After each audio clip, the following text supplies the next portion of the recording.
Welcome, ladies and gentlemen, and welcome to yet another episode. I believe it's episode number 64 of the Mario and Chaos Show. I'm your co-host, Mario Mancini. I'm a former WWE wrestler and co-instructor at Paradise Alley Professional Wrestling, along with Paul Roma, Big Steve Tracy, and the man behind the glass. Tonight and every night, that would be second-generation grappler, the 2020-something New England Pro Wrestling Hall of Fame inductee. Not only did that get canceled, but the Taco Fest got canceled today, too. Mr. Paul Perez, seated to the right of my screen on the bottom, is a man who has done everything in the wrestling business from soup to nuts. My emphasis on the nuts. He is the 2019 inductee into the New England Pro Wrestling Hall of Fame, and he is none other than the guardian of chaos, the voice of the Mario and Chaos Show. Big Daddy, what's going on? Mario, thanks. Listen, we're in June. We're in early June. There's no baseball. This is episode 64, season 2 of the Mario and Chaos Show. And Mancini, as you can see, for the fans, we're on audio and video. Our brand new YouTube station is out there. I know a lot of fans are used to listening to us on audio. We are now available on video on YouTube. Our producer, Paul Perez, the man behind the glass, has put the last 3 episodes not only on iHeart and on Apple and on iTunes and on Stitcher and on Spreaker and on SoundCloud and on Google Play. We have more platforms than Elton John. We are now on YouTube. And now we are also on breaking news as of last night and over 1,000 followers already, Facebook. So fans, the Mario and Chaos podcast, and as you can see, probably the best looking guy out of the 4 of us here tonight. We have a special guest on episode 64. He is from the Zebras of Justice from Paradise Alley, our friend, El Gallo Tres Huevos. Welcome to the Mario and Chaos Show, El Ref. What's going on, guys? The honor's all mine. I mean, I'm surrounded by Hall of Famers here, so what can I say? I mean, I'm surrounded by a great group over here, so like I said, I'm honored to be here with you guys tonight, and I'm ready to have some fun. Well, El Ref, thanks for being here. You came off the bench because, listen, I talked to SiriusXM employees. They kicked me to the curb. I talked to the legendary Paul Roma himself. He was busy. I talked to MLW superstar Richard Halliday from the Dynasty. He was busy. I talked to the Prophecy. So to have El Ref here, he is virtually, since there is no baseball season, and we had John Filippelli, the president of the Yes Network, former WWE executive, on last week on episode 63. And Mancini might still have a half a boner. It's great to have you on here, El Ref, as a replacement, a pinch hitter to replace baseball. It's so bad that I've been watching baseball from Korea, and I like it. Oh boy, I mean, like I mentioned to you before, I'm Dominican, so coming off the bench, and getting a grand slam is what we do for a living. Let me know if you want me to steal second. I'll steal second for you, all right? We're going to need you to steal second and third because look at Mancini. Former WWE legend. Listen, I say it all the time. He's in 3 damn dictionaries. Wait. Encyclopedias. Mancini, I'm sensing maybe a little low energy, or I don't know, you made a trip overseas to Singapore or Bangkok. I know we're living in some hard times right now, and we'll address that animal in the room as we go on and so forth. Current social justice issues, and we'll talk about that. But are you okay wearing the Yankees hat, Mancini, after flip last week? You said that's it. We're going downhill from here. Is that what's happening? Some of the greatest baseball players that ever played the game came from the Dominican Republic. Very, very true, Mancini. And I'm glad that we don't have to transition right into pro wrestling because Paul Perez is a hardcore baseball fan, as am I. You are a legendary Yankees fan. And El Ref also, if I'm not mistaken, a Yankees fan. And that's why last week, to have the president of the Yes Network, I mean, last week, fans, it was an hour and a half, almost 2-hour episode. I can't thank Flip enough. I couldn't thank Dino Costa enough. What a great episode, Mancini. El Ref, you got to listen to it. I'm just a little down about it because they're a bunch of fucking slobs. And if they passed me one by one, I'd look at them and say, "You're a bunch of fucking slobs." Listen to me. If you cancel your insurance policy, 3 months in a 6-month term, and you get another policy, you get a prorated refund. There are a lot of things in this life that are prorated. You know what I mean? So for them to ask for their, you're making $30 million a year and you're going to play the third of the season. So you're only going to get $10 million. My fucking heart bleeds for you, dude, to play a game that we played for fun when we were kids, and we got dirty, and we put oil in our gloves, and we put the ball in it, and we put an elastic band around it, or we put the brand new glove under, we put it in a certain position to get creased and put it under a bookcase for a few days, and you just smell your glove and the feel of the ball and the sweet spot on the bat. Baseball, to me, as I said to John Filippelli, is nothing but a romance. You know what I mean? And it's almost like the wrestling business. Perez, there's certain type of people. Now, there are people like us, and then there are different kind of people. You know what I mean? There's people that like us who go in there because we go between the ropes when we go in the ring, and we feel at home, and we feel the canvas under our feet. And when we get thrown into the turnbuckle, we feel that turnbuckle to our back, and we're happy. We take that bump when we were younger. We take that bump, and we were happy. And we had that crowd in the palm of our hands. We had them up, we had them down, and unlaced our boots, kind of even sometimes, at home or in a locker room, kind of after you're looking at your boots, you got them in front of your face, and because you love your boots. The other boys are thinking we're looking at it for a rip or a tear or anything, but we're just looking at it because they're boots. We love professional wrestling. We love it. To us, it's still a sport, so we love the sport of professional wrestling and everything that entails it. And then you have other people that overemphasize the word business. There's a business, the business, it's a business, it's a business, the business, the business, the business. Well, that beloved game of baseball that you slid into second base and you tore your pants, or you lost the sole of your sneaker, or, that's all gone. It's all dollars and cents, and that sickens me. So they're greedy fucks on a game that, I get the 1919 Black Sox. I get them. I get it. They shouldn't have done what they did, but the owners treated them like Clark Griswold, who got the Jelly of the Month Club for a Christmas bonus. Yeah. Good analogy. So they had the mafia going, listen, see this stack of money for you and your family and your kids? You throw the World Series, we'll give it to you. Now, should they have more integrity than that? Yeah, of course they should have more integrity than that.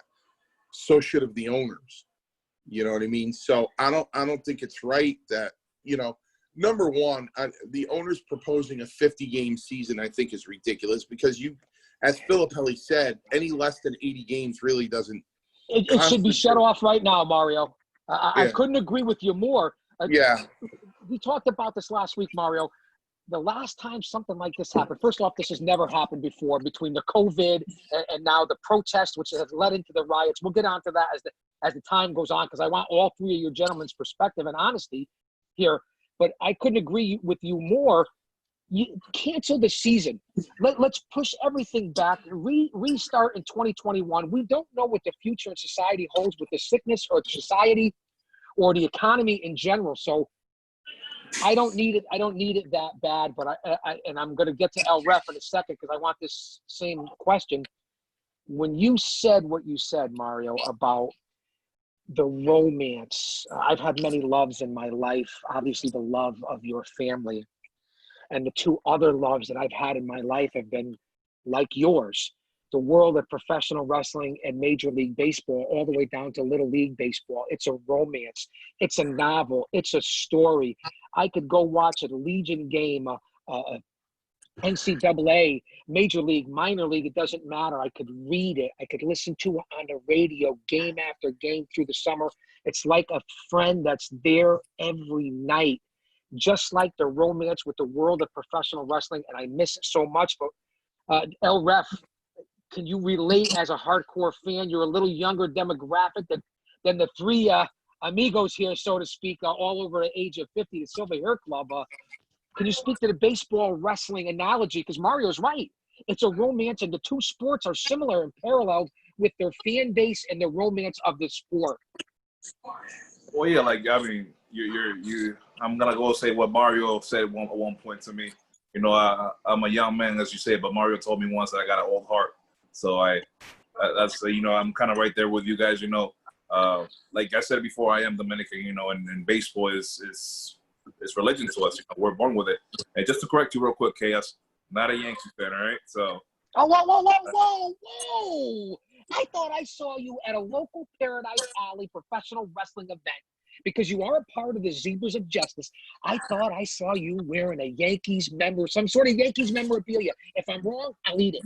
You are wrong. You are wrong. Never in my life. And you might be mad because, you know, my guys did beat your guys. You know, in the World Series in 2015, so I apologize for that, all right? So wait a minute. Are you telling me that a Dominican guy from the Constitution State right now is a Kansas City Royals fan? I was born blue-blooded, and the reason why is because my uncle used to play for the Royals back in the day. So, by the way, debuting against Nolan Ryan, going 2 for 3 that night with a double. So, you know, what rookie does that, you know? So that's by the way, he was also the first base coach during the Tony Pena era. So what was your uncle's name? Sorry, what was that? What was his name? Louis Silverio. Yeah. Wow, so, fans, this is what you get here on Paradise Alley. Yeah, something that a brother that we've worked. Hold on, El Ref, because I'll cut you off all day. It's right to win a Mario and Chaos show. Episode 63, season 2. Go out to sweetheal.com. Use the Chaos code for the promo, 25% off of all products. We don't know how long that's going to last. Chaos. Anyway, You interrupted you weren't El alive Ref yet. You weren't alive fucking yet. plug. Wow, double P. Are you Holy shit. There's no plug. Are you talking to me through the ear? You plug Sweet Heel. You cut him off, and then you plug Sweet Heel. You stop him right in the middle of his story. This is what I want. Holy shit. Yeah, El Ref, listen. Kayfabe again. Wait, Mario. I'll admit, I as did a not Yankees know he fan, was a Kansas City Royals fan. that George Brett got robbed. He got robbed of that home run. Nettles went over to Billy Martin and said, "Hey, he did. His pipe. You know what? After that rule never existed again.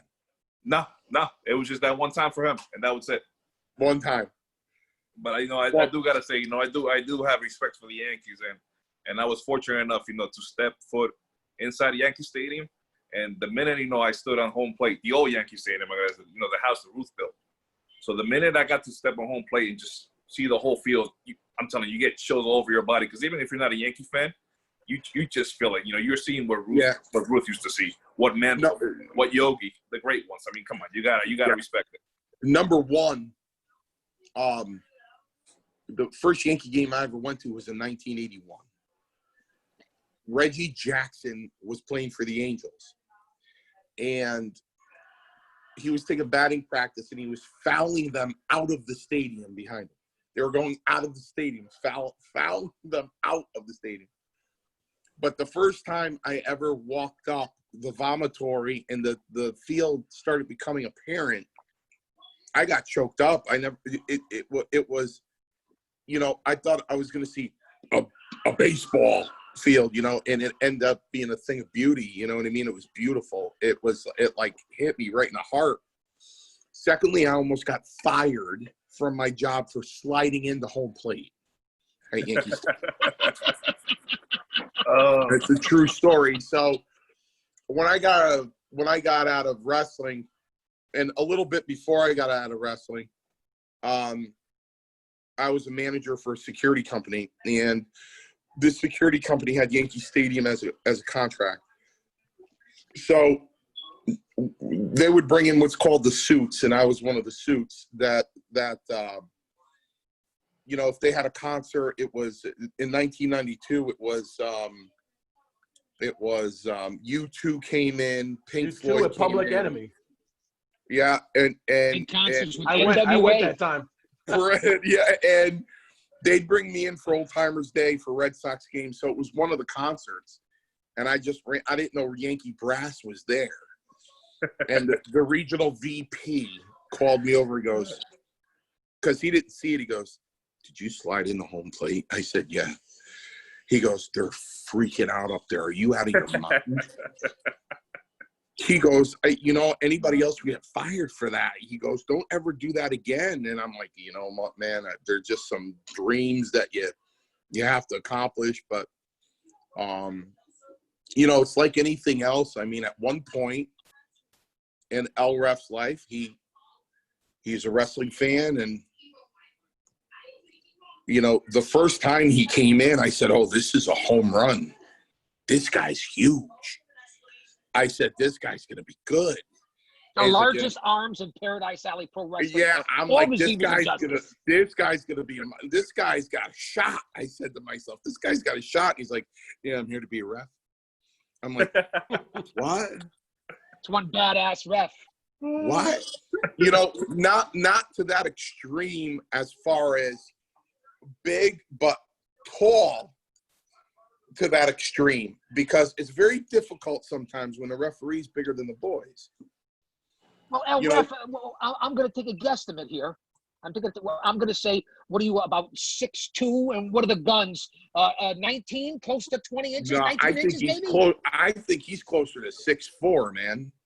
Really? I'm right in between, guys. I'm 6'3", 265 pounds, and about 19 on the arms. So, yeah, so wow. It's hard when the ref is bigger than the boys. Now, Perez will remember this, and he'll agree with me. One of the best referees that we had back in the 80s was Kevin Conley. Kevin Conley was a great referee, state cop. He had the body. He was enormous. I mean, his arms, Perez, they had to be 24 inches. They were huge. He went to the WWF. Chief said, "You look better than the boys." That's a problem. Hey, listen, Big Steve Tracy, a.k.a. Dave Paradise, had the same problem. The reason why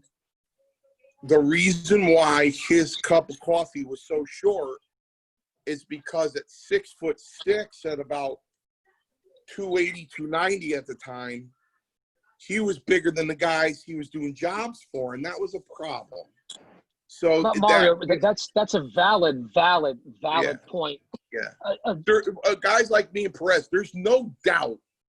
If I met Perez in '84, there is no doubt in my mind that he would have had just as long or a longer stay than I had, because he was still there with Mark Thomas and stuff. When I left, he was still going with the WWF. So guys like us survived, you know what I mean? But you get these big guys, in order for it to work, Kevin Conley would have had to be would have had to been a worker. In order for it to work for Dave Paradise, he would have had to be over. And there's three things in order for you to get over: a bloodline, you're a freak, or you suck a good one. So those are the three ways to get over in the 80s. El Ref, you got 2 out of 3. It ain't bad. Now, Mario, that's a perfect example of a guy that I worked with in the Indies.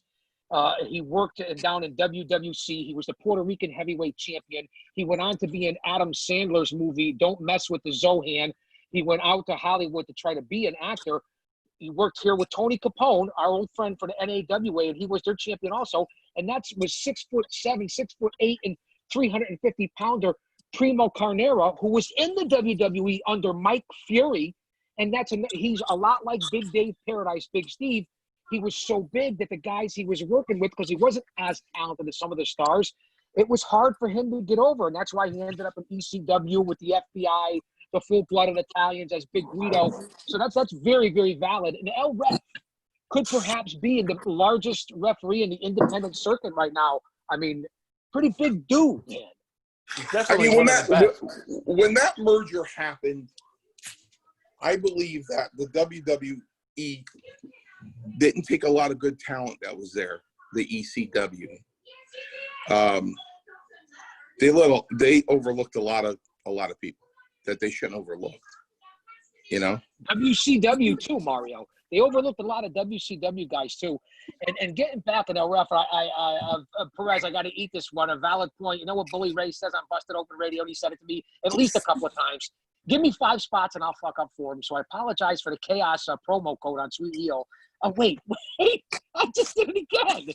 And listen, but El Ref, I did not know the history in the years that I've known you at Paradise Alley to transition back. I did not know the history that your uncle played Major League Ball, minor league ball, and then actually with the Kansas City Royals, the history there, and then was a coach for the Royals. I did not know that history, and then we transitioned and we had Flip last week. Mario and Perez, lifelong fans, and then the rivalry in the 70s, a little before your time, between the Yankees and the Kansas City Royals is legendary. But and I know the history. You know, I Wow. go back and I look at the old games. I know there was a big war between the Yankees and the Royals. So I know my stuff. Sweet Revenge in 1980, huh, El Ref? Sweet Revenge in 1980. 2015. It's 2015, man. Yeah, I loved it. But you got to remember something. You know, George, Brett, and Nettles, forget it. You know, you had some great players on that team. You had George Brett. You had Freddie Patek. So those were some great teams, man. Now, I want to ask this question. Mario, I apologize because we're running through the roster. Why Kansas City, not St. Louis, and that whole interstate highway is because of, obviously, Familia. Al Ref. So That question was for you. You said why Kansas City and not St. Louis? Kansas City, obviously, because of your family. It has nothing to do with the whole area out there, St. Louis, Kansas City rivalry. Kansas City fan because that's blue blood in your family. Yep. Okay, Yeah, well, then that makes sense. Mario, I can't. I'm having a brain freeze on some of them players too. Freddie Patek, George Brett. Who was the outlet? Wow, that's bad on my part. Frank White. Everything. Frank White. Frank White. It was a loaded roster. I mean, I'm surprised we were only able to take one title in '85, but it was in the '80s. You know, the Royals were no joke, nothing to play with. Yeah, that was a serious team. That was a very, very good team. And even in 2015, I think when we won the World Series again, I think we kind of changed the game. I was seeing because you saw a team focus more on the relief pitching. And, you know, after that year, you see more teams doing that going forward. Unfortunately, you know, after that year, we lost all the relievers pretty much because, you know, people saw what talents they had and started picking. But after 2015, you can see it was you know, even it was just putting a pitcher in to pitch one out, not even a whole inning. It's, you know, it's never been seen. Even 2 strikes, whatever it was, it's something that very different. You know, it changed the game. You know, that's what I miss about the game too. You know what I mean? I miss. I mean, don't get me wrong. There was Reggie from the Oakland A's to the Yankees. There was Catfish from the Oakland A's to the Yankees. There was Ricky Henderson from the Oakland A's to the Yankees. You know, but for the most part, you had guys that spent a lot of years with one team. You had Munson spent his entire short career 9-year career with the Yankees. You know, you had the pitchers come up, Guidry, you know, from the Yankee Farm Club. And, you know, I realized that, you know, we got Goose from the San Diego Padres, and, you know, Mickey Rivers, I think came from the Twins. Then he went to the Texas Rangers. But they stayed a little longer. Chambliss stayed a little longer. You know, Lou Piniella, you know, stayed really long. And now it's like these guys play like musical chairs. And how about those players? How about those players they got from the enemy? Louis Tiant. They had Roger Clemens. Yes. You know, they Wade were Yankees, Boggs, but Johnny they Damon. were. Yeah. Yeah, Johnny Damon. Yeah. And look at Ellsbury. And the You know biggest what I one, mean? Mario, Wade Boggs. Wade Boggs. I forgot about Boggs. Yeah. He was right there too. Yeah. And Mario, we talked about this with Flip. Look at the Mets: Darryl Strawberry, Doc Gooden, David Cohn, and you know, Al Leiter. I mean, the list goes on and on. And speaking to that 2015 team, El Ref, what was different about that team besides the relievers? Valid point on your part. The difference in that 2015 team is they were guys that got on base. They had high on-base percentage. They hit and run. They were contact hitters, and that's how they beat the Mets. They constantly put the ball in play. You couldn't. They were unbelievable hitters. And this is something I noticed for the first World Baseball Classic. If you guys remember that Japan team, Love the World Japan won it Baseball all. Classic. Love it. So Japan, if you remember, which won the first two championships. To all my Japanese friends, There was no homers. There was nothing. It was just get on base, get to first base, and don't worry about it. And you know, bunt, hit, run, and once you're on base, you can do wonders out there. Fascinating to have you on, El Ref, and talk baseball. This is a nice dual concept in the time, because Paradise Alley, we're still going through the pandemic. Obviously, we have the protests that's leading into the riots. We have a lot going on, social unrest in this country. But Mario, you addressed it earlier, and we'll segue back into pro wrestling from baseball, because we could talk the whole podcast. You had announced earlier at the opening that the Taco Fest, Connecticut State Taco Festivals for Paradise Alley have been canceled. Am I correct? Yes, I got a text today from Veronica, and it said, sadly, see you next spring. So they're both gone. And I let the all-exalted Roman the Roman know, and he wasn't, Chief wasn't too happy there. So, you know, what are you going to do? I'm concerned about the 7-day incubation period with all these protesting and riots. If the numbers are going to spike again, we have a protest tomorrow at noon. Yes. Today is June. Is it June 4th? Yeah, today. we're in early June 3rd. We're in June 3rd today, man. All right, today's June 3rd. Just for the purposes of, you know, the podcast might go up on the 6th or 7th. You know what I mean? For the timeline. Yeah. So today is June 3rd. Tomorrow is June 4th, and at noon there will be a protest on the green Hemingway Avenue side of East Haven. Very dangerous town. And Big Steve gets very angry at me when I say this. Very dangerous town to have a protest in. Very dangerous town to have a protest. Well, there's been a lot of heat on the town, Mario. I no longer live in that area, but you're right in the middle of the thick of things. The town there, although a great town, I lived in that town for 20 years, and a lot of my family still lives there. And it's a dangerous area and a dangerous town, not only because of it borders places, but because of the injustices that have happened there in that area in the past with civil rights and lawsuits. So it's notorious, along with the mayor in the past and his derogatory comments towards certain ethnic groups and races. So I guess we're going to transition into it earlier than I thought here. And that's why you live in a very potentially gaslight or explosive situation. And the fans out there know, and our audience know what's going on. The last 3 months have been the pandemic and COVID, which has led into peaceful protests over the senseless murder of Mr. Floyd. And it has led us into the civil unrest in this country. And we're 8 days in now, all over major cities. And it's affecting us here in the Constitution state of all places, a very blue state And so, Mario, you make some valid points, and you know, I pray for a lot of people out there, and I just like to get your guys' thoughts on what's going on because I'm trying to stay positive. And it's funny because last week I looked at my daughter Gigi, and he got charged with third-degree murder, and you know what? I can't recall in law school, and gentlemen, I was in law school for a very long time. I can't. I was the Blutarsky of the Massachusetts School of Law, so I can't.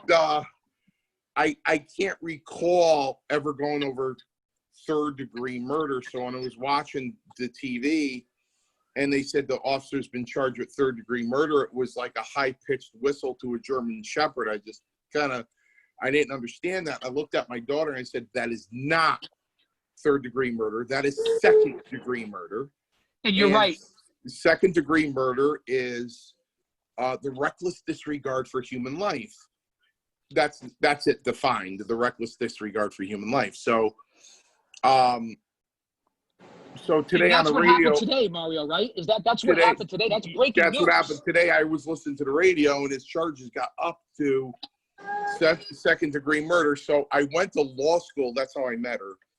I went to law school with my ex-wife, who that's how I met her and married her and everything. And I inboxed her and I said, you know, I still got it. You know, last week I told Gigi it wasn't third-degree murder, it was second-degree murder. But my ex-wife, being the smartest human being in the Massachusetts School of Law at the time, said, you have to understand, they charged him with something that no one can question. They got him with a rock solid charge that he couldn't contest first. Once they got him in for that, then they laid the groundwork to up it to second degree, but they had to get him in first, and the third-degree murder is what got him in. And I went, yeah. You know what I mean? So now, question, Mario. I want to. Perfect. I got a question for you. Legal question. Yeah. Because you work for the system, I was inside the system. Here's the question I have for you. The other officers involved, they have been charged today. They should be charged. Exactly. I couldn't agree with you more. They should be charged, and I'm going to tell you why, Big Daddy. Could you run down the charges, Mario? Yeah, they should be charged, and I'm going to tell you why. If one of us was watching it and said, gee, that's a shame, and just looked down and watched him kill him and did nothing, we go like this. We walk away, and at the most, they'll say, were you present there? Yeah. What did you see? Well, I saw him kneeling on the back of his neck, and the guy died. And you did nothing about it? Nope, I didn't do anything about it. Okay, have a nice night. And all three of you are going, but why? And I'm going to tell you why. Because we have no duty. We have no duty. Right? At the very least, I might have a duty. But you guys don't have a duty. Okay, let me give you another scenario. LRF is on the beach. You know, the kid in grammar school that he had a problem with is swimming in the lake, and all of a sudden he starts waving his arms and going, I'm drowning, and LRF goes, bye. And they go, did you see him out there? Yeah, I saw him out there. What was he drowning? Yeah. Was he screaming for help? Yeah. Did you help him? Hell no. Okay, have a nice life, go home. Now LRF has the whistle, he's got the hat, he's got the Red Cross on a tank top. Now he's in trouble. He's got a duty. Now he's in trouble.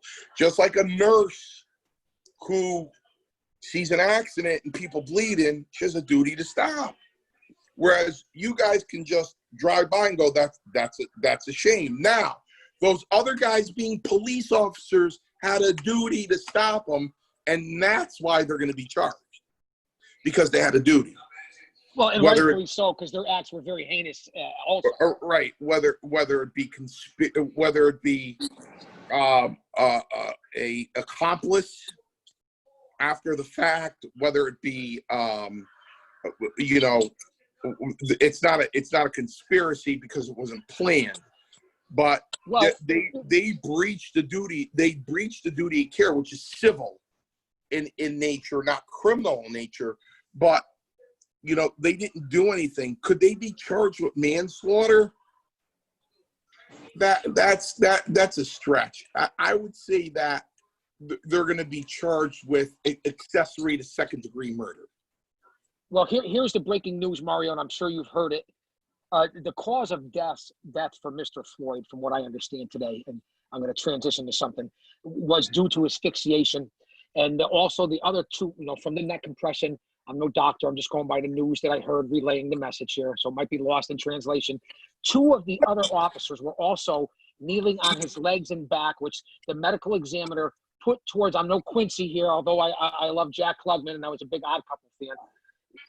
They said it was due to asphyxiation, which stopped the blood flow through his neck and also suffocated his lack of oxygen from those compressions on his neck and legs by the other two officers. And they're going to be charged with, at least, like you said, Mario, accessory to murder, because that was also a cause of the death, their compressions. Well, listen, if they touched him, yes, in any way or assisted in that death, then they can also be charged with second-degree murder. That's what I think is going to eventually happen, because two of the other officers on that other video, Mario, are also kneeling on his back and legs. Well, then they also can be charged with second-degree murder. Listen, the sad part about it is if he gets a really good lawyer. I mean, guy was 6'5". They found crystal meth in his system. If he was uncontrollable, or they felt none of that was the case. You know that, Mario. None of that was the case. Well, I don't know. Transition into this. I want to speak to this because you're right about, you're the expert here. You are right about our liability being out on the street. You know that my history, I work behind the walls. I've been in situations like that where I've seen men overdose or suicide or assault or attempted murder, to where you come upon the scene, you are liable to do something because that's part of your job. And if you didn't, you were held liable. And I've also witnessed several co-workers in my years, throughout the years, attempt to do such heinous things as what I witnessed in Minnesota. And I'm going to tell you, as God's witness, when I first got in there and someone was assaultive, I didn't judge anybody, but I didn't go by the code of keeping silent, Mario. I have personally witnessed other workers of all races, colors, creeds, and cultures attempt to do things like that, lose their head, get tied up in motion, fight or flight syndrome, whatever it is you want to call it. Not intentional, motivational, premeditated. And I told them to stand down. Other co-workers of mine and associates have said the same thing, and brothers, and I've also had to have people step off and physically remove them myself in the past. It didn't happen often, but it happened a couple of times. You know, there are charges. How can I put this? There are charges against a person that they'll stand in front of a judge and be punished for those crimes. Then there are other crimes, if you will, that has that extra piece of cheese on it. And as my professors in law school, when somebody was punished a little more than what fit the crime, we would always question that. So, and the answer was always the same. Why? Why were they so stiff with this guy? Public policy. You have to send a message that it's unacceptable. So in this case, we have protesters, looters, violence, destruction of property. What could you imagine if this guy walked? What could you imagine in this country if he walked free? Did you ever see the movie The Purge? Yeah. So there you go. You'd be policing yourself because there would be no police. What's going to happen is that judge sitting on that bench is going to say, I got to put this son of a bitch away for at least 15 years based on public policy alone. Just based on public policy. Well, you're looking at it, Mario, and I'll give you a lot of credit because you're bringing some levity and the reality of the legal system, which I worked in and was under for years, and you live your life in it now, which we don't always agree with. So your expertise and what your viewpoint of this is the realistic legalities of what's going to happen in life. And all the death was heinous, and the protests are right on. But the looting and all that and what's happening right now in the anarchy is uncalled for, and it needs to stop. And El Ref, I would like to bring you in as someone who's new on the Mario and Chaos show and get your viewpoint on what you see and what you hear, because you're also we talk about it, Dominican, we're Italian, we have all different ethnicities and races and here on the show. So I want to hear your viewpoint too of what we're talking about and the unfortunate civil unrest in this country. Absolutely. I mean, we can all sit here and agree that, that what went down, it was horrible, and it should never, taken place to begin with. It was unnecessary, and it violated, all types of human rights. So I know we all agree there. But like you mentioned, protesting, we do have the freedom of speech in this country. This is one of the reasons, why I'm here, for liberty. But you bring a good point, with the whole looting part.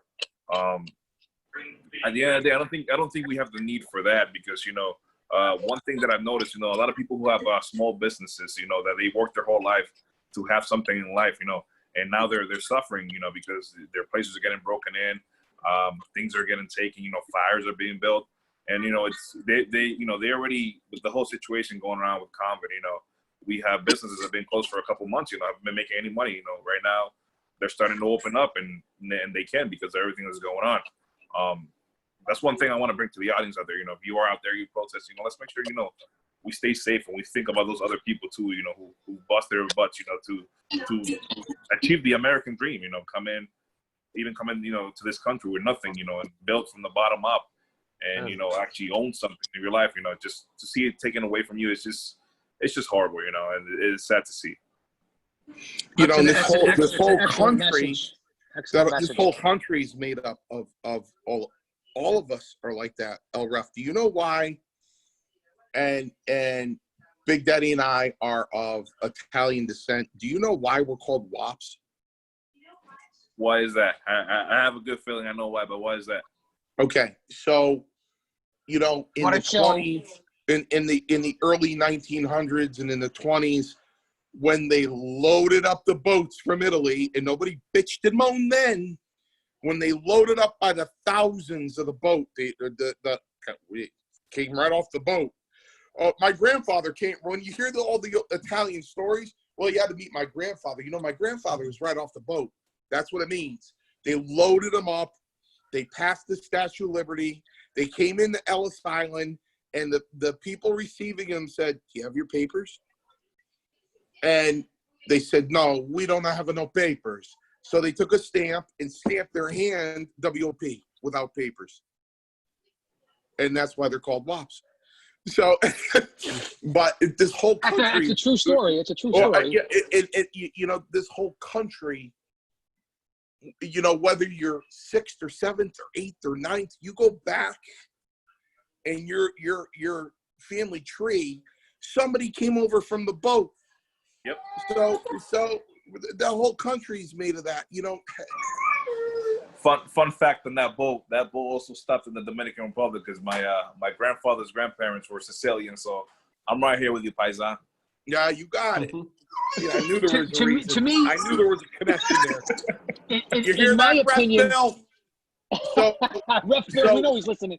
In my opinion, Mario, for as much as this has become race, which it shouldn't be. This should not be about race. And from the Guardian of Chaos opinion, this is about police brutality and justice. This is what this is about accountability, in my opinion. That's just my opinion. But Mr. Perez, Mario, would you care to comment? That's just my viewpoint. One man's opinion. You're absolutely right. It is police brutality, disregard for life, and it's unacceptable. It's about justice. Well, You know, on the Mario. other hand, there's a First Amendment in the Constitution. What the First Amendment says, and this is the language, that you have the right to peacefully assemble in a certain time, place, and manner. That's the legal language: time, place, and manner. And anything else is against the law. So LREF gets mad and he says, I'm going to picket the town hall. And he goes up to a cop and he goes, I'm going to picket the town hall. And he stands in front of the door. And the cop says, well, you can't do that. You're obstructing people coming in and out. But I'll tell you what you can do. It's 11 o'clock right now, and lunch hour gets really busy here. So you can picket here time from 1 to 5. I'm 500 feet away from the front door, peacefully, time, place, and manner. Okay? That's in the Constitution. Anything else is breaking the law. You can't, as a legally trained mind. I don't think anybody gives a damn about the law now, Mancini. No, that's just the thing, though. Legally trained mind sees, a highway being blocked by protesters. They can't do that. They cannot do that. In fact, but the law, Mario, the law, the mayors, the police, they were not there to protect the public. Their job is to serve and protect in these blue states. I don't want to be political because I'm an independent. But Mario, I get passionate about this. They were not there to protect the law-abiding citizens from this looting and rioting and Antifa and all these people with their separate agendas. No, listen, it broke my heart, man. Yesterday, and the reporter did a good job of rubbing it in. I was listening to WCBS. The target yesterday was the New York Yankees store in Manhattan. And the reporter said the guy was literally laughing as he was running away with jerseys, T-shirts, and hats. And he specifically said he dropped like 4 hats, 2 T-shirts, didn't drop any jerseys, but he dropped some stuff and he was running away and he was laughing. You know what I mean? So that Yankee store was a target yesterday. This is the thing. You don't want to start another civil war. You don't want to have, in a word you're very familiar with, you don't want to have chaos. So Mario, I gotta tell you, I'm tired of hearing that word. I know I am the guardian of it, but I've heard that word way too much, brother. If the police, they use psychology, which is great. If the police come down too hard, then they're going to be depicted just like that cop. So it's going to cause more problems. They went the other way. So I'm watching the news this morning, and there are state cops and town cops kneeling with people, praying with people, hugging people. One cop said, I'm going to march with you. I want you to yell and scream, and I want you to protest, but I want everybody to be safe. And I don't want any violence. But I want you guys to have a ruckus, scream, yell, shout, get your point across. And they all applauded him. He diffused any kind of violence by letting them know, listen, do what you need to do. I'm with you. I'm appalled too. You know what I mean? I'm a cop. Well, you'll find, to your point, you'll find a lot of law enforcement and military people that are against a lot of this too. So you make some very valid points. And I said this on my appearances on the Morning Men and on Busted Open and on the Dino Costa show for Chaos Corner. And I'm going to say it here on the most important place of all, the Mario and Chaos show. Listen, I was raised and grew up and worked behind every race, color, creed, and culture. We were brothers, just like in over 30 years in the wrestling industry. We traveled together, we ate together, we slept together, we shared the same things together. And you know what I'm talking about. We shared the same beds together, the same women together. Okay, we bled together. I never had a problem, Mario, because that's the way I was raised, and Paul and El Ref, and that's the way I raised my family. We were by together, and I never looked at you by who you were, what you did, where you came from. You can be in there for multiple murders and homicide inside the behind the walls. And guess what? I saw you as a person because it's all about respect and not judging people. And I don't understand because, like Bully Ray said about Devon. Yeah, we're twins. Oh, we lost him there. I guess we're going to have to get that back. Things got too hot. It got What too happened? hot. Hey, Oh, Big Yeah, Daddy, man. you're going to have to go through that spiel again. We lost you.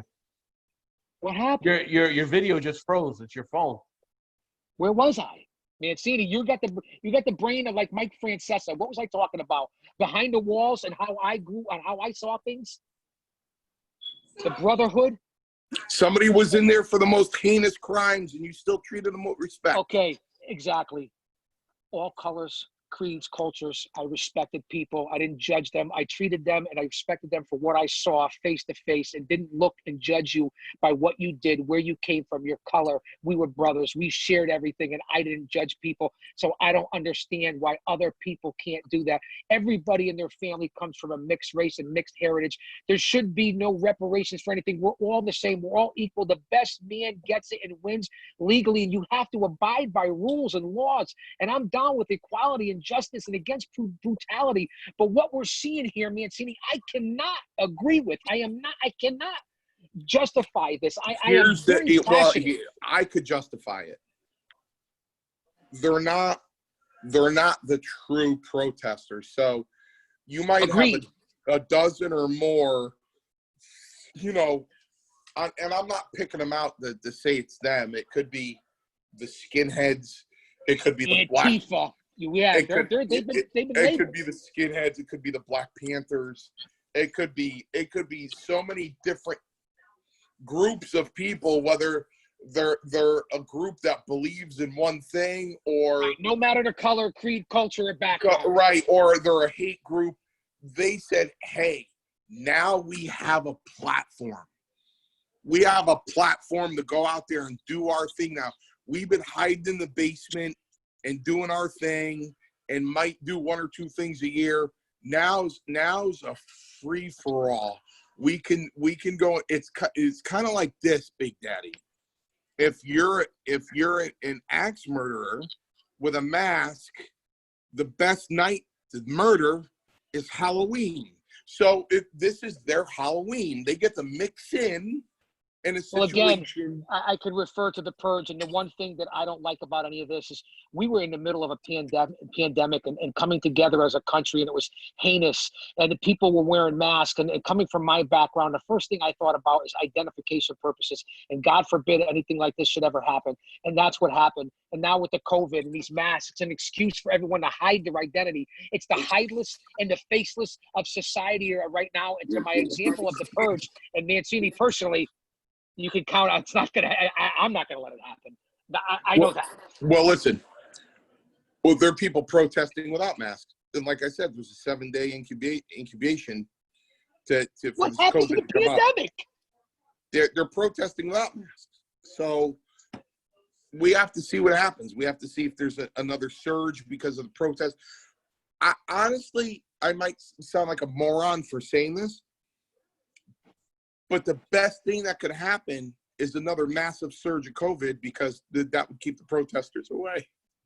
It didn't keep them away now, Mario. It didn't keep them away. You know now, why? listen, You know why? Because of the press and well, they're fueling it bad. or it's you know what? All of a sudden, we decided we were done with COVID. The numbers started going down. So you know what? They're not scaring everybody like they used to. And social media is heinous. What is happening in the live streams of what I've seen on social media and the death of that poor officer, 77 years old. I saw it streamed live, and what's happening in the videos that I'm seeing from all across this country, from Facebook and YouTube and Twitter. It's almost too much to handle. Right, the retired 77-year-old man. The guy that got shot and killed. Yeah. And the guy was right there OG, come on, OG, what you guys doing? OG, God rest in peace. His body, he's done. And as the time while they're doing it, everybody's videotaping. No one's helping them. And they're saying the N-word. Is anybody there to justify and protest that? Where the fuck is everybody for that? How about that? You know what he was doing, right? He was protecting his buddy's business, who was getting broken into, while that happened. So that's it's just sad. But that's what I'm talking about. Now, listen, I don't want to get crazy and wake up every house in the neighborhood here in Chaos headquarters. The sad part is I don't care.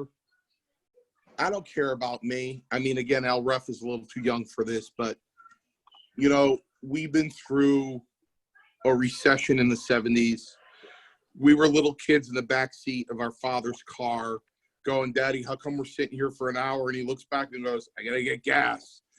There was a gas shortage and there were lines. And well, Mario, not only that, when all three of us were young men, we were little kids in the back of our car during the Black Panther riots in the 60s in New Haven, where my mom was a nurse, and we had to be swept down there with my father as little kids because the protesters blocked everything off in New Haven during the Black Panther movement of the 60s and Martin Luther King and the Vietnam War. We lived through some very tumultuous times. And you know who it was that saved my mother and got our family out of there? It was the Hells Angels. Of all people, they banded together. I mean, you can't make it up. It's a true story, Mario. Well, in situations like this, those guys in the mafia are very helpful. There's no such thing in the mafia anymore. Let me tell you something. If this was the 80s and the mafia was big and strong, they would have never did that to Manhattan. They would have never did that to New York City. Never. Not to Philadelphia, not to Detroit, not to Chicago. That would have never happened. That would have never happened. But, I don't care about me. Like you said, we lived through Watergate. We watched Nixon wave goodbye when he resigned, and we've gone through some things. We sat there and watched the TV, and the first thing they called it was the gay cancer, and like, wow, there's a gay cancer, and all of a sudden, it's called AIDS, and we watched people drop like flies from that, and crack and cocaine, crack cocaine. Yeah, and we had the hostages in Iran and all that stuff, and Jimmy Carter couldn't get them out, and all of a sudden, the minute Reagan got sworn in, they all came home, and then the Iran Contra. We've been through a lot, and I don't care. The thing that makes me sad is I have a 33-year-old daughter, a 24-year-old daughter, and a 13-year-old daughter. And they're going to tell their kids about what this country was about, back in 2020. You know what I mean? In 2035, they're going to say this is what it was, or 2040, this is what happened 20 years ago, and it's going to be in the history books for their kids. When they go to school, it's going to be there in the history books. There's going to be a picture of that guy's knee on that guy's neck and the result from it and what happened to the economy. And they're going to say, and even when they have grandchildren, going to 2060, 2070, this is going to be called the Black Plague. And there was a plague, and it killed hundreds and thousands of people. And we bring these people into the world, and hopeful to give them a lot of love, and hopefully they grow up, in peace and happiness. And it's just a real shitty time right now. This is why in the background that 70s show is on continuously on Netflix. When I have, especially my 13-year-old daughter, and I got the every Wednesday, every other weekend thing, and she's behind me right now, and we go on Netflix or I go on the Amazon stick or something. I don't want my kid watching the news. She doesn't read a newspaper. She's got a phone. She can be well informed if she wants to be. If she cares to be, I suppose she could be, but I'm not putting it on. If she wants to be well informed and look and find out, then that's up to her. My daughter's 13 going on 40 anyway. So You know Well, what I Mario, mean? I can agree with you and with your family. I have a 30-year-old daughter who works in the hospital. You know that, in the emergency Well, I department, read that front this lines of the week, Big pandemic. Daddy. She wrote a piece this week that was absolutely gut-wrenching. People were begging her to share it. People were telling her it should be published. That's how well written and how heartfelt and how in depth she went with her feelings. It brought tears to my eyes, and it really was. It was really moving. It was very compelling. You should be very proud to have that daughter. And you know, she's in the front lines. That's a frontline person. You know, Well, dealing I'm with humbled people and with humbled COVID. by that comment, Mario. I really am, and I wasn't going to bring that up, but since you did, I was comparing it to your family, and then I want to talk about Paul Perez and El Ref and what they're going through. Like I said, I have a 30-year-old daughter who works in the emergency room and is married and has a 1.5-year-old. I have a granddaughter. She works on the front lines, and I worry about their future. And then, you know, I know Paul Perez was with his family and his kids and his grandson, and El Ref as a new parent. You could hear the baby, the Bambino, if you will, in the background as a new parent. And I want to speak to that. And my daughter did write a poem that I hope will be published. And it's Mommy, what happened or what can you tell me about 2020? And my daughter wrote a real life experience about what it's like to be a young mother of color mixed into a biracial family, ethnicity, and having a young child in this world. And El Ref could speak to the same thing. And she wrote something. I'm so proud to call her my daughter. We lost my other daughter 5 years ago, and my youngest daughter took care of her there to her last breath in the hospital. And what a woman she has turned out to be, a mother. And what she wrote really brought a tear to my eye. I'm so proud, and I'm glad you brought that up, Mario, and I thank you. And I want to refer over to a guy who I love very much and who I respect, and we exchange a lot of photos with families and with his grandson and with his family and especially his wife. And I want to bring some levity to it. And I want to ask Paul Perez the same things. That's who I fear and worry about is our future generations. Mr. Perez. What's the best thing we can do? We can teach them how to act, how to respect other people, how to respect life, and that's pretty much all we should need to do. You know, I'm sure it's not as dry and cut as that, but technically, you know, like you always raise your kids, right? You teach them right from wrong. You turn them around, kick them in the ass, and tell them, you know, go out in the world. But hopefully, they learned enough from you where they make the right decisions and they've learned the right things from watching you. That's Let me tell you something. Listen, Perez is probably one of the strongest human beings I've ever met in my life. I mean, I can agree with that. He's looked the devil in the face a couple times, and he laughed in his face, and he said, "Go fuck yourself." And it's amazing that he's even sitting here producing this podcast because he works about 15 hours a day, if not more. So he's, and you know, we're an amazing man. You're right. Listen, I've never heard Paul Perez complain in my life. No, people have known him for his whole life. Paul, I'm not blowing smoke up your ass. I'm not putting out your personal business, but you are literally my friend, and God bless you. Have been one step ahead of the Reaper, and are a perfect example of someone that can believe it and live it and be positive and overcome it and fight. And you're a man to salt of the earth that is to be admired, and a person that I look up to for an opinion and an advisement and someone just to model myself after. I really do, Perez. I mean that. Thank you. Absolutely. You know, El Ref. As a young parent. The same thing. As a young parent. And I don't care if this embarrasses him. The character this guy has is amazing. That he's lucky to have a child, but that child is lucky to have him as a father as far as character goes. And I don't care if this embarrasses him. I have a whole wrestling company. How many people we have on the roster, Perez, all together? Wrestlers, refs, you know, 20-something? I'd say over 30. Yeah. And, you know, I wanted to make a good appearance. I wanted to make a good appearance for the company, you know, at an autism walk. And I put it out there for everybody to come for Paradise Alley. One person showed up from Paradise Alley. El Ref showed up.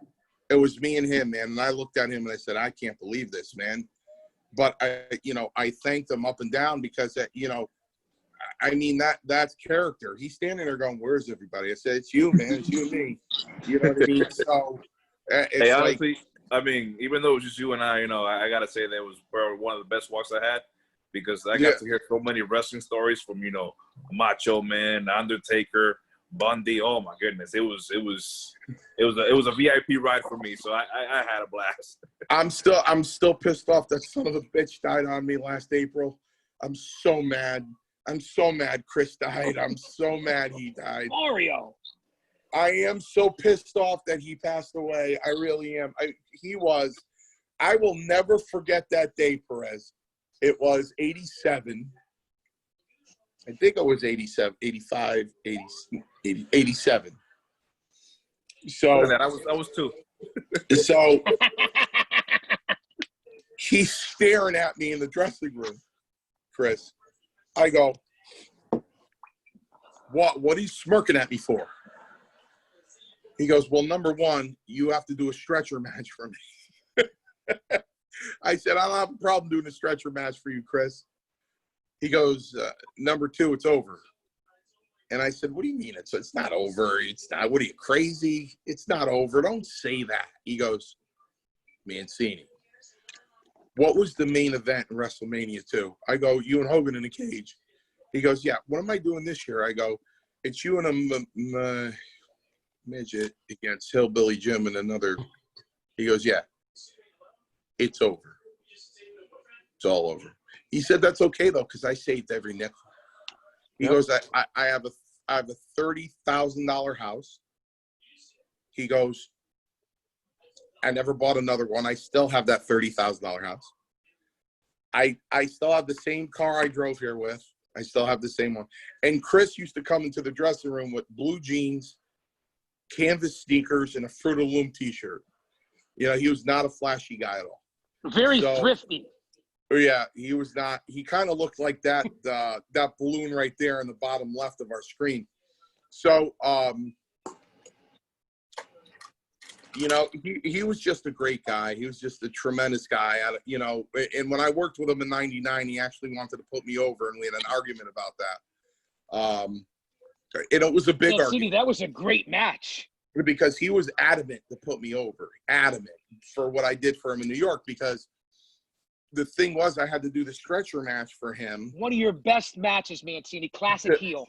To make him so strong, to not make it look ridiculous what he's doing, and that he was actually mad for what he was doing. So, the thing of that match with the announcers was Mancini's going out on a stretcher. He's a normal sized guy. What do you think this man's going to do to a midget? He's going to kill him. That's what they try to project by me going out on the stretcher a week before WrestleMania 3. So he was just a fantastic person. Again, he made me laugh because he was the heel that night. So Chris goes out and at intermission and signs a ton of autographs, cracking jokes, shaking hands. He comes back after intermission, looks at me, and he goes, you got to be a heel. I go, I'm the heel. You're the baby face. I'm the heel. He goes, they kind of like me out there. I go, so I got to be the heel. He goes, yeah. And that son of a bitch took that microphone. He tore me up. He goes, I didn't know I was wrestling a midget tonight. Then he looked at me and said, hey, Mancini, if I go like this to your stomach, hit the microphone, packed. If I go like this with your stomach, will you go, like the Pillsbury Doughboy, and I kicked the bottom rope. I was screaming and yelling, man. and Mancini, let me tell you, the night that you wrestled him, that you worked with him, and you were the classic heel, you actually reminded me of the magnificent Don Morocco that night. Well, that's who I emulated. That's who I emulated. Anytime, and thank God there was plenty of times. Anytime I was a heel, anytime, I emulated Don Morocco because I thought, in my opinion, he's the greatest heel ever in this business. GG. Number one. Number two, I think he is the greatest promo in this business. And I think there's a big difference between a promo and the new era of WWE, meaning this. I think as far as promos go, Morocco was the best. But as far as in-ring talk taking the place of what's supposed to be wrestling, I think Stone Cold was the best with that. Stone Cold and The Rock run pretty even. I mean, The Rock, I never watched it a lot until like a few years ago, and I'm watching it on YouTube, and I thought the funniest bit I ever saw, and when I saw it for the first time, I never saw it live on TV. I saw it on YouTube when The Rock was talking to another wrestler, and he goes, and what do you think about that? And he goes, and he grabs the microphone back, and he goes, it doesn't matter what you think. I started laughing my ass off. I went, wow, that's great. That's terrific, man. I'm glad we're back onto wrestling, man. I'm glad. I didn't watch wrestling. Ref, this is a true story. I don't know if you were there. I took the microphone at one of the shows, and I was frustrated because the fans wouldn't let me talk. Because I talk and they go, what? And I'd be talking and I didn't wait for the break because I didn't know what was going on. If I watched Steve Austin, I would have timed my talking. But I was talking over the what's, and I'm like, why are they doing this? And I went back fuming to the dressing room going, they're a bunch of assholes. What is this what shit? What you're saying what every time I had no idea what they were doing. Then after that, I went through YouTube and I watched Stone Cold, and he's going, and I'm going to drink some beer. And they're going, what? And I'm going to have some vodka. What? And I'm like, hey, that's what they were doing when I was trying to talk. I didn't know what they were doing. You know what I mean? That's how much I didn't watch wrestling. So as far as that goes, those guys are really good. But I'm talking about old school promos. Vince McMahon there holding, or Mean Gene holding the microphone, talking about a future match, and the guy cutting a promo. Morocco, the best promo I've ever seen in my life was the promo he did prior to going into the ring in 1983 in the steel cage against Jimmy Snuka.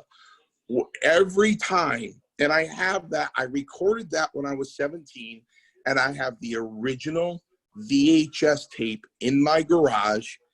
And what else is on that tape is Fast Times at Ridgemont High. So, because, Perez, I had to watch the Phoebe Cates scene a few times. Yeah.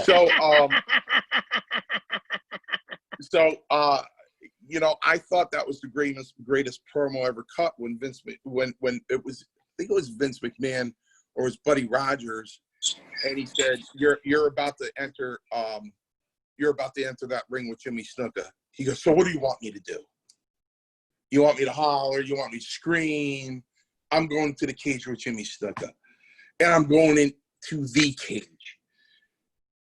And you don't know what it is to go into a cage. Nobody knows what it is to go into a cage.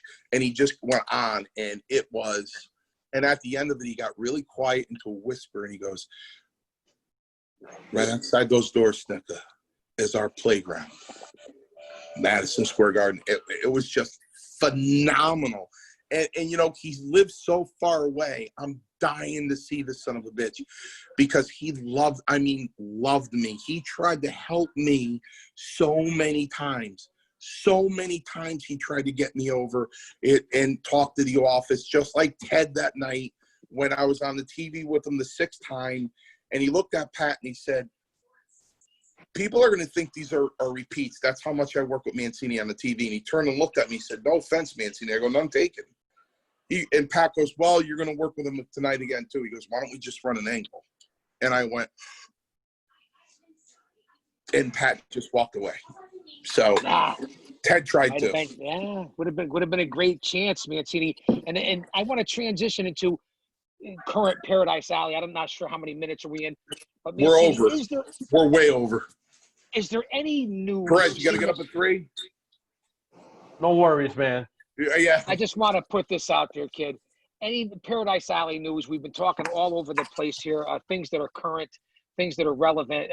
Baseball. It's been a great show, but I want to ask, seeing that you're the owner of Paradise Alley, any news on the September 12th tentative date of Rumble in Paradise 3. And any news for December, tentatively, Dieselmania 5, our WrestleMania. Listen, we're expecting to go full force. Okay, we're expecting to go full force. So, meaning this, we expect to run a regular wrestling show. You know what? This is what I say every year, and people start laughing or they swear me up and down. And it's the 4th of July. When on the 4th of July, I look at my kids and I look at other people, talk to people on the phone and go, jingle bells, jingle all the way. Because it seems like after the 4th of July, boom, before you know it, Christmas is here. That's how fast it goes. So, I'm hoping that things are somewhat back to normal, meaning this. You can host something inside with 100 people. Now, I have to think, and I'm going to start saying it because I don't think anything's wrong with it. You have Vince McMahon and you have Pat Patterson. So you have Paul Roma and you have Marcel Williams, okay? And Marcel puts his whole heart into Paradise Alley Pro Wrestling. So you know what? Going forward, I don't mind saying it. I don't think it needs to be kept a secret that Paul Roma's Vince McMahon and, Marcel Williams is Pat Patterson. Yeah, he So is. Pat Patterson. I didn't think you were going to go there. No, Pat Patterson. If Pat Patterson was heterosexual, I'm talking about positions. So Roman makes the Roman. That's what I thought you said. Roman's the booker. Williams is the assistant booker. So, but and Roma gives Marcel a lot of leeway, and like anybody else in Roma's life, as I've known him for 36 years, he'll give you leeway, but when he feels something's wrong, he'll cut you off. So you know what I mean? So if Williams ends up calling me and as the owner and saying, listen, because I really don't butt into the production or the booking. If he says, Mancini, listen, it's September, it's the beginning of August, and they're saying 50 people. They're not going to say any more until October. They're going to see what happens in October. We got this thing booked in September. If they're saying 50 people, let's do it at the dojo. So if we end up having Rumble in Paradise at the dojo, so be it. It holds 50 people. I'm going to look into, as the owner, I'm going to go on Amazon and this week, and I plan on, or a medical supply company, to see if I can get a forehead temperature reader. Like, when my mother was in hospice and I'd go see her, when I'd go see her, I had to sign in. I had to have a mask on, and they had hand sanitizer there. But the front desk, before you left the visit, you'd lean over the front desk and they'd hit your forehead. They'd get your temperature and say, okay, you can go. Same concept of going to the doctor's office now, Mancini, or to the hospital. Yeah, well, in fact, my PCP, or a restaurant. Let me give him a plug there. Dr. Richard Slater in Branford there called me and it broke my balls, as he always does. And I said, well, do you want me to come in? And he goes, we're shut down. So there are a lot of doctors' offices, like my toenails look like the feet of the Tyrannosaurus Rex. I'm waiting for the podiatrist to open up, because when I was 10 years old, I'd sit there and look at my father's feet on the recliner and I'd go, I'm never going to have those toenails. Well, guess what? I have my father's toenails, but you need a chainsaw to cut. So, a lot of doctors' offices aren't open. So I'm going to see if I can, if it's a reasonable price, grab one of those. So when I sit there at the ticket table or at the dojo, I can hit people's foreheads and get their temperature before they come in. We want to be as safe as possible. The answer is, if we're allowed to have an indoor event, if they call an indoor event that can have 100 to 150 people, we'll go to the JCC. They still have my deposit for the show we didn't have in May. I didn't call them for it back because I want to go back there.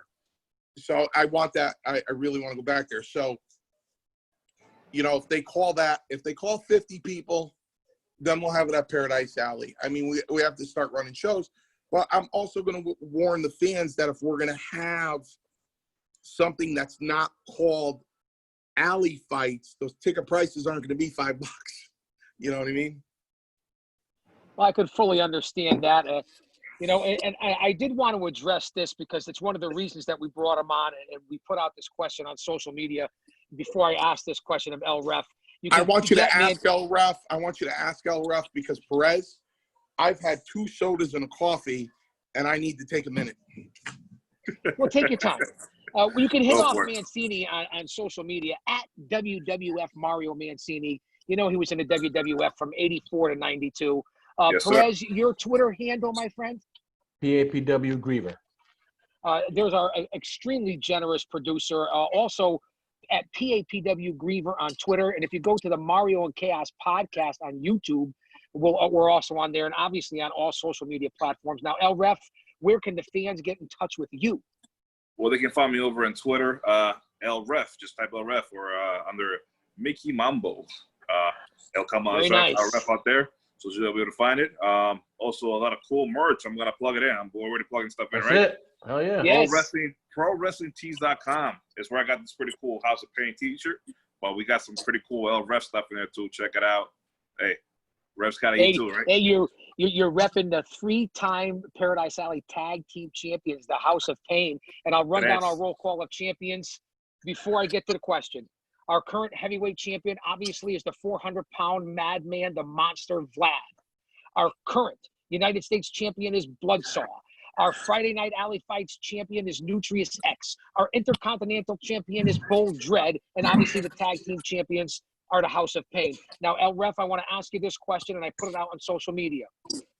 The job of the referee, we know, is important as a third man in the ring. Communication. Looking out for the boys' safety and the girls' safety, being an integral part to not being noticed and putting yourself over and blending in and dancing and putting it all together to make the match come out and to be there for the finish and to know all the spots. In your opinion, compared to the referees of yesteryear and of today, and the question that was put out there about famous referees now, the reactions of the referees in today's business when they see a move, or the reactions to the wrestler and how they jump and they react and their expressions, whether it be Aubrey Edwards and AEW or local referees and the reactions of the referees in the WWE, your thoughts on whether they overreact, they're becoming too much a part of the match, or you don't see an issue with it. It's not about any company in particular. It's just an observation. It was very controversial online. Well, one thing I want to say real quick, because I know we're talking about baseball, but I don't know if you guys will agree with me, but I consider the referee to be the catcher in the game. You know, without the catcher, you don't have nothing going on. You know, communication, like you said, is key. And, you know, in a baseball game, the catcher's the one giving you all your signs. Same thing with, you know, within the ring, you know. There's a lot of communication going on, and the ref, you know, is definitely a key point. And just to answer your question real quick, you know, you said, you know, are the refs getting too much of a pop-up there? So as I responded to you on social media, you know, I know we had a nice little conversation there, you know. Should the ref be more over the talent? Absolutely not. I don't believe it should be that way. The ref is there to play a key role in the part. But like I also mentioned, you know, if the ref does get more over than the talent, it's not shame on the ref, you know, shame on you for not, you know, going out there and doing your job. So take it how it Mario. is. And, what can I say? No, that's an excellent observation being in the business. Mario, your observation from, and I want to ask this to Paul before we wrap it up here on episode 64. I can't believe we're in season 2, episode 64. Your thoughts on the different refereeing styles from this generation that you see at Paradise Alley back to when you were active grappler for Vince McMahon? Well, back then it was more organic only because nothing was called in, you know, in the locker room. Everything was called on the fly. So the referee was always surprised, you know, because there was no, you know, everything was called in the ring. So there was no premeditation there where, you know, he knew something was coming, you know. And to be fair, to chime in on that real quick, I'm sorry. It's funny you said that, you know, because when I first started refereeing, you know, I would go in the back and I would study everything, every single spot that was happening. I stopped doing that actually. You know, the only thing I go into the guys and I walk in, I'm like, all right, what's the finish? And that's it. Finish, yeah. You know, that's an 80s referee. You took the words right out of my mouth. You took the words right out of my mouth because of course, if you're working with Valentine or, you know, you're working with Beefcake, you're working with these guys on TV, but say Perez and I, you know, say somebody didn't show up and Perez and I were at a house show and we worked together, you know, the ref would come up and say, what's the finish? And he'd walk away when he got the finish. You know what I mean? That's all the ref cared about back in the 80s. You know, what's the finish? That's it. I would be remiss not to mention a guy that I love. I mention it every week, and that's Jim Cornette. And he was talking about that the other day, that, you know, that's all they got. That's all they got was the finish. And these guys think I'm joking, but Cornette said the same thing. And You're going to catch a lot of heat, Mancini. And I agree with Cornette 1,000%. And you know what? Everybody else that I listen to on YouTube about Cornette, they're like, he's old school. They hate him. He's set in his ways. I don't give a fuck. You know what? Back then, that shit worked. The wrestling was better. Cornette's right. The psychology was better. You know, the angles were better. And you know what? If they would just stick with that formula, wrestling would be really good. And some people say, well, you're old school and that's out now and you got to change with the times. Of bullshit. Psychology is psychology. You know what I mean? Wrestling, you know what wrestling is today? Let me wrap it up by saying this. And they should do exactly what this company did. Remember New Coke? Remember that? And remember when they came out with the new formula, the new Coca-Cola? Everybody was up in arms and they hated it. They shit-canned it, and what did they do? They brought the old school formula back and called it Coca-Cola Classic. So professional wrestling should be called, you know, the WWE Classic. We're bringing back the old formula because that's what worked. Listen, the only thing that's stopping us is money. Let me tell you something. When I hang this up and I check my Mega Millions ticket and go, oh my God, I just won the Mega Millions for $312 million. You bet your bottom dollar there would be a Paradise Alley professional wrestling training facility on the right of the building. To the left of the building would be an arena that holds about 2,500 people, maybe 3,000, a real arena like Poughkeepsie, like a little arena. Okay, and you bet your bottom dollar we'd be on TV, and people would be able to see that product and go, "Oh, I remember this wrestling. This is great." That's Jim Cornette. Well, Mario, you are right. It comes down to, like you said, psychology, storytelling, emotional investment. Cornette gets a lot of heat online and on the internet, but you're right. I couldn't agree with you more. And before we get out of here, Mario, I just want to tell the fans that we've extended the agreement for Chaos Corner on the Worldwide Dino Costa Show on every Thursday night at thedinoshow.com. Mario and Chaos is on YouTube now. Paul Perez has presented us on YouTube, fans. So it's going to take some time to catch on. And I can't thank El Ref enough for being here on episode 64. I want to give a big shout out and recognize today, 33 years ago today, was a man who I admire his testicular fortitude and his podcast, and that's Taz. 33 years ago today, his first match, and now he's a manager in AEW. That's quite the career for Taz. I just want to thank you, El Ref. Hey, thank you guys. I mean, again, like I said, like I'm a finish how I started. You know, I'm honored to be here right now. I'm surrounded by 3 Hall of Famers, so the pleasure's all mine, guys, and I really appreciate, you know, the great Tres. There you go. You got it. 2 Hall of Famers. What I'm Famers. talking about. Perez, no. Not only are you going to be in the Hall of Fame for being in the Pro Wrestling Hall of Fame, you're a Hall of Fame person in life, like my brother Mario. Perez, the only thing that Hall stopped of Famers it, in life. the only thing that stopped it was COVID, and I still got the speech right up here, man. It was gonna be good. Thank you. But it'll happen. It'll happen. But so there'll be a legitimate 3 Hall of Famers. on here. As far as I'm concerned, the only thing that held Perez back was the COVID. But you know, he'll get the plaque. Hall of Famer in my book right now, so I'll tell you that. He'll definitely get the plaque. But ladies and gentlemen, we'll see you next week for episode number 65. Stay safe.